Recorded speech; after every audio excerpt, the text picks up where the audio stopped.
Good evening, Africa. Once again, if you're just joining us, the program begins right now. And before we start with our top story tonight, let me introduce our panel tonight. We have Dennis Ndombi, who's going to join us shortly live from our city center studio. And right here with me in studio, we have Dr. Stanley Karanja, who is a business and political expert. And joining us all the way from Morocco via Skype is environmental law expert Benson Ochieng. And from Mombasa, we'll have NEMA's Director General, Professor Geoffrey Wahongo.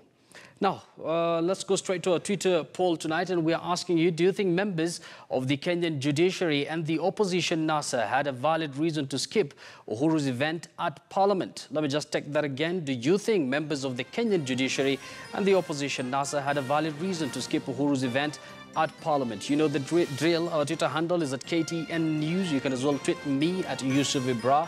Remember to always use the hashtag #BottomLineAfrica. And I'm definitely going to go through some of your feedback within this program. Now, top on our stories tonight. Kenya's President Uhuru Kenyatta has asked MPs to uphold the Constitution as he opened the first sitting of Parliament since the 8th of August elections.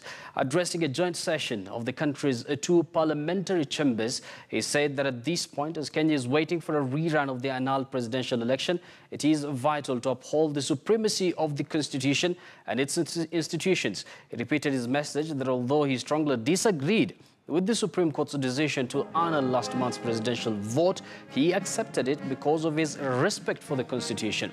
Members of Parliament from the opposition's National Super Alliance, that is NASA, were not present because they say they object to the president addressing the joint session while the country is still waiting for a new election. Mr. Michael CLI, Clerk of the National Assembly.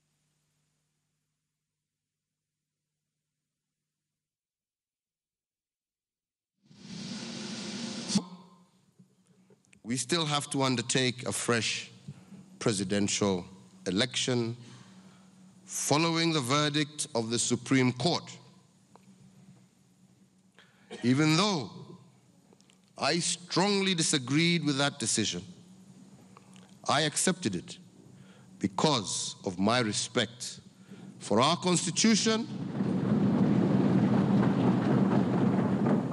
and its institutions. No matter the political noises that are often loudest during elections, I want to assure every single Kenyan and the world that every arm of government is in place and operational by our Constitution and our traditions. You represent the sovereign will and aspirations of millions of Kenyans. I wish all of you every success in fulfilling your very important national duty over the next 5 years. Now, the absence of members of the judiciary from the official opening of Parliament has not gone unnoticed, defying Commonwealth tradition. Now, the opposition National Super Alliance, on the other hand, skipped the official event at Parliament and chose to hold a rally in Kibra, where they castigated President Uhuru Kenyatta over his recent remarks that Jubilee will impeach Raila if elected president. Tuliamua kama NASA kwamba hatuwezi kwenda kumsikiza rais asiye rais. Rais asiye rais. Kwa sababu in law, President Uhuru is a caretaker president. Ni serikali ya mpito, rais wa mpito. Amekaa amechuchuma kwa kiti, hajakalia kiti. Sisi tumemwambia Uhuru Kenyatta hawezi kututisha. Leo ameenda kufungua bunge. Bunge ambayo inafungua ni bunge 12. Yeye ni rais wa 11. Rais wa 11 hawezi kufungua bunge wa 12. Bunge wa 12 inafunguliwa na rais wa 12. Over to Zimbabwe now, where President Robert Mugabe was performing a similar ceremonial function as he opened parliament, hailing the fact that the country has achieved food self-sufficiency this year after good rains led to a bumper harvest. He said that the government is now working to consolidate agriculture through, among other things, investing more resources in water harvesting and irrigation development. In the past, the president has been criticized for land reform policies which led to a reduction in the productivity of the country's agricultural sector. Mugabe also said that a bill to outlaw marriages for girls under the age of 18 will come before Parliament this session.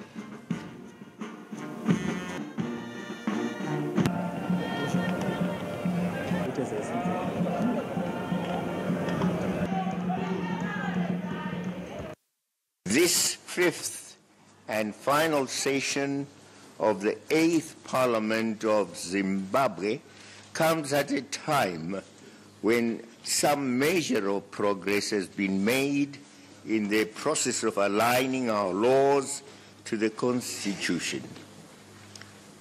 Much more, though, still has to be done in fulfillment of the aspirations of our people, expressed during the Constitution outreach campaign. As such, it is my fervent hope that for the remaining life of this Parliament, emphasis be placed on the alignment of the remaining pieces of legislation to the Constitution. Usual, the speech did not really touch on the issues which really affect the people. At the present moment, I think everyone is aware of the liquidity crunch, everyone is aware of the poverty, and so on and so forth. And to hear the president making a reference to the economy being on the rebound, I'm not quite sure as to whether we are staying in the same country or we are staying in different countries. It looks like the president is a bit out of touch with reality. Meanwhile, a Zimbabwean court has begun hearing the case of leading activist Pastor Evan Morire, who is on trial for inciting violence during a student protest over tuition fees. Now, the activist was arrested by police in February while returning from a 6-month exile in South Africa, where he had fled after he had been briefly locked up. Although not affiliated with any political party, Morire has announced that he was considering running for the 2018 general election against President Mugabe. The pastor made a name for himself in April 2016 by publishing a video that quickly became viral on the internet, in which he appeared with the Zimbabwean flag in a sling to denounce the corruption of the regime and the difficult living conditions of the population.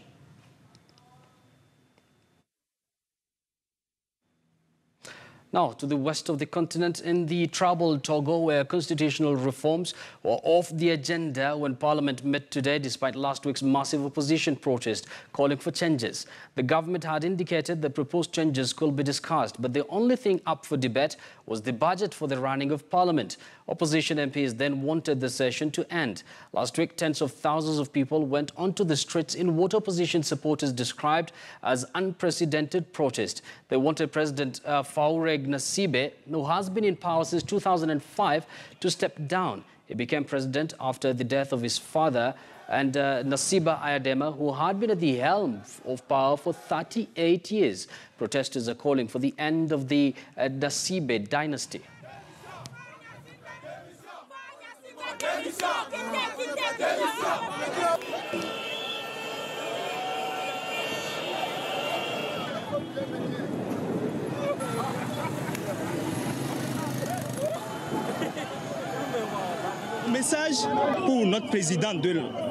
My message for the President of the Republic is the following. He has to come back to the original Constitution of 1992, which is not this faked one. And us, the people of Togo, we do not want it. The second request is that our brothers and sisters living abroad have to be able to vote. And third, we need reforms. We are absolutely determined the Constitution of 1992 has to come back to Togo. The president has to leave. The president family has to leave. The people from Togo are exasperated. We have the feeling that the regime doesn't understand what is going on. We have requested the reinstallation of the original constitution of 1992, and we are told lies. Well, we have passed this stage. Now you are hearing the people. They are asking for the resignation. They will not drag us again in endless negotiation process and compromises where we will be cheated again. This went on for 11 years, and now it is enough. Clearly, there has been a lot of political developments happening in so many African countries today. Now, a former African president is offering his peers some valuable advice. Former Nigerian President Olusegun Obasanjo, speaking exclusively to the BBC, said African rulers should be ready to quit once their time is over. In his words, and I quote, "Leave the office or the office will leave you." He spoke to the BBC Network Africa host Peter Okwoche. I believe that President Nasingbe will have to do something about it. You think he should step down? I believe he should have a new constitution that will have limit to the number of terms that anybody can be president, and he should abide by that. I mean, he's been there now for 12 years. Do you think it's time for him to step down? I believe whatever he has to do in terms of development, whatever ideas he has, he must have exhausted them by now, unless he has something new that we don't know. And is that the same advice you'd have for other so-called sit-tight, long-staying leaders on the continent? Well, really, after 12, 15 years. Some of them up to 30? Some of them up to 30. Some have fears. Well, but they are, I think we are now, they are becoming rare commodity. And maybe if you don't leave office, what happens? Office will leave you. Not too long ago, I think President Dos Santos decided to leave office. Maybe others will see wisdom in what he has done. Well, let me bring you to Kenya once again, where the Parliament today was officially opened. That is the 12th Parliament. It's a sitting the members of the opposition as well as the judiciary is kept. And now just to tell us more on this political development, we're now joined live by Dennis Nthumbi, who is a political analyst. He's coming to us all the way from our city centre studio. Dennis, good evening. Do you think the members of the opposition were in order to skip today's sitting? Thank you very much, Yusuf. Certainly, I'm not in agreement with that move for several reasons. Mm-hmm. The first reason is that the country is struggling with the concept and the issue of cohesion. And given that fact, I think it's important to put political contestations aside and focus on healing this country. The ruling that was done by Justice Maraga suddenly healed this country to a certain degree. And then exasperating the condition that was there before is not wisdom of any sort, and is not political wisdom of any sort. The second aspect is that the 12th Parliament must embrace the spirit of the Constitution that says that preeminence has been given to the people of Kenya. Article 1 of the Constitution says that power belongs to the people. You know, parliamentarians must know that they're not employed by either of the principles, whether it's Honorable Odinga or Uhuru. They are employed by the people of Kenya. But Dennis, there. Dennis, the bone of contention is that, you know, these members of the opposition are saying we are in an electioneering year. The president is yet to be elected and serve in his second term. So that is where the disagreement is coming from. Do you think the president was right to go and address I don't think that is factually right, because we went through the first election that was nullified. You know, there's no lacuna in the Constitution that says that there will not be president at any particular point. The term of every president expires at the elective calendar. When we vote and a president is announced, that is when the term of the other president expires. And so now there's a president who is President Uhuru Kenyatta. Of course, by law, he's limited to certain things, but his limitations are not, you know, he's not limited to what he did today. And I think we need to grow, we need to mature politically, you know, and be devoid of political contestations. And also the third point is that the 12th Parliament must show the independence of the legislature. This manipulation, certainly, by the executive, it's not a good thing. They must swear to the fidelity of the law and the fidelity of the Constitution. For me, yes. I think, to be very honest, I would say that they erred in absconding, today's address. I'm sure a lot of members of the opposition will disagree with you. And speaking about the opposition, Dennis, we just had an exclusive interview with the NASA presidential candidate Raila Odinga. It has clearly indicated that NASA is not going to boycott the election. What he's saying is that they just want it to be a free and a fair election. But initially, in the political rallies, he has clearly indicated that they're not going to get involved in any election up until our EBC is reconstituted. Do we see some sort of a double speak here? I think that's absolutely double-speak, and in politics you'll see a lot of double-speak, certainly. And, you'll see politicians making one statement now and making another statement later. And that is the nature of politics. Sometimes it looks like there's no truth in it. But however, absconding an election, certainly the Constitution does not force anyone to be on the ballot by force. It is absolutely by self-will that you want to lead this country. Yes, Dennis, don't you think it's important to make changes within the IBC as it's currently constituted before we get into the other election? I think absconding an election and being on the ballot and making changes, those are two different things. I think it's prudent to pile pressure on IBC for them to make certainly the prudent changes that are required in the Constitution. And I think the biggest question that we're addressing here, is it process or people? Is it the issue of process, or is it the integrity of people in the office? And certainly some of those questions. And when we see the judgment, which we haven't seen, I think then we are prudently able to certainly address the issues that we have there. But you know what? This is what I believe in. I believe in sequential democracy. It would be good for us to demand 100% from an institution that is enjoying, almost about 7 years based on the promulgation of the Constitution. I think it's good for us to see sequential democracy, whereby it's okay for us to achieve 70% now and progress towards the next 5 years and suddenly address, the 100%. But we have to address certainly these issues that got us to where we are. And for me, I think it's good that the system got tested, and suddenly you see the solidity of the judiciary coming into play and helping us build the institution. But there are critical questions. Unfortunately, Dennis, that cannot be said of IEBC, and we just have 34 days before the October 17th date. And from that interview, once again, the NASA presidential candidate is alluding to the fact that, it's not a must that the country holds the election on October 17th. He clearly indicated that the country has enough time. Do you think we have enough time before conducting a rerun? And perhaps, if the country does not conduct a rerun in the 60 days provided for in the Constitution, are you foreseeing a crisis? Certainly, if we don't conduct an election within the 60 days, there's a crisis that's going to happen. But I think, to be very honest, I think we have everything it takes to address the issues that were cited by the court, towards those, 34 days towards the election. I don't see anything that would hinder us from addressing those issues. And I think what we need to do is that IBC will need to create an environment where stakeholders can sit and discuss those issues blow to blow.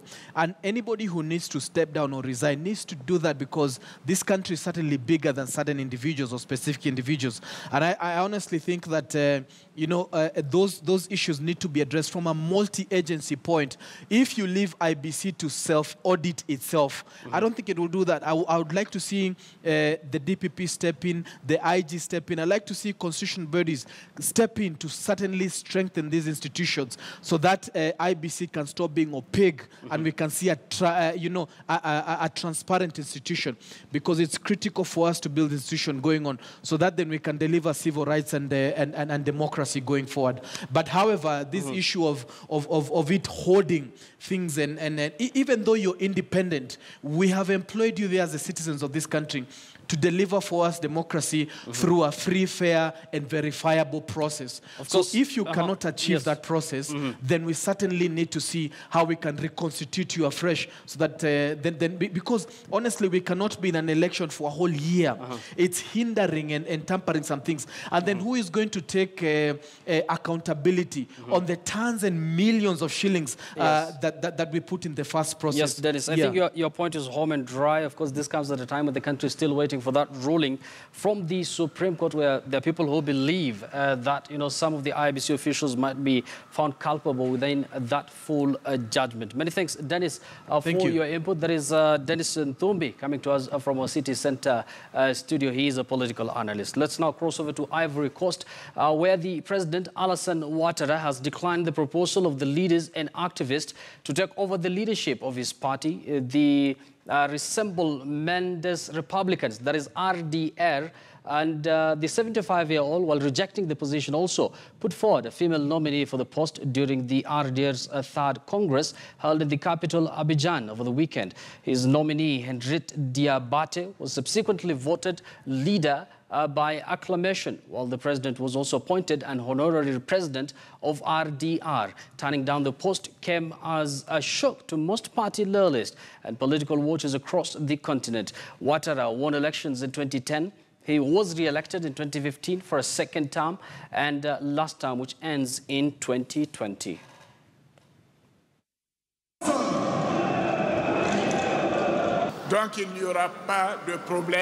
So there won't be any problems between President Henry Konan and me. We will work together to build the RHDP. And I promise you, this will happen within a few months. And my ambition is to do so before the end of 2017.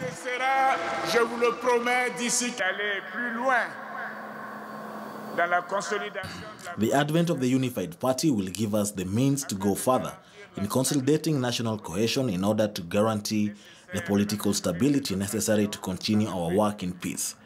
The unified party will have the merit of giving confidence.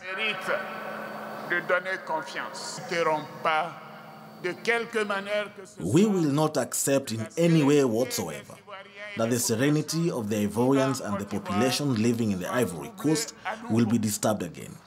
It's all over. I will tell some destabilizers who do not even have the courage to recognize the people they sent to work. I want to tell them that it is over. From Ivory Coast, let's now cross over to Niger, where the Niger Basin Authority issued a warning Saturday of possible flooding in Benin and Nigeria, two countries downstream on the river, which is currently flooding in Niger. The NBA has issued its second highest alert level of orange, warning that further flooding is highly likely following months of heavy rain in Niger and Mali. Floods are threatening villages and some sections of the capital, Niamey. The ministry has already announced plans to evacuate residents in affected areas and reinforce dikes. The government has set up sites for people displaced by the flooding. Almost all Niamey's some 1.5 million residents live along the riverbanks. La cote d'alerte orange, c'est pour préparer donc la population à prendre les dispositions afin que les dégâts d'inondation soient minimisés. La cote, l'alerte rouge, là, c'est le maximum. Alors, c'est le déguerpissement, c'est le relogement et tout ce qui s'ensuit pour éviter le pire. We do not want to be evacuated from our island to the mainland because we have always lived there. Even our grandparents were born here. We have bought 3 sacks of sand to do that, and we have even placed sandbags on the dikes built by the authorities in hope that they will contain the waters.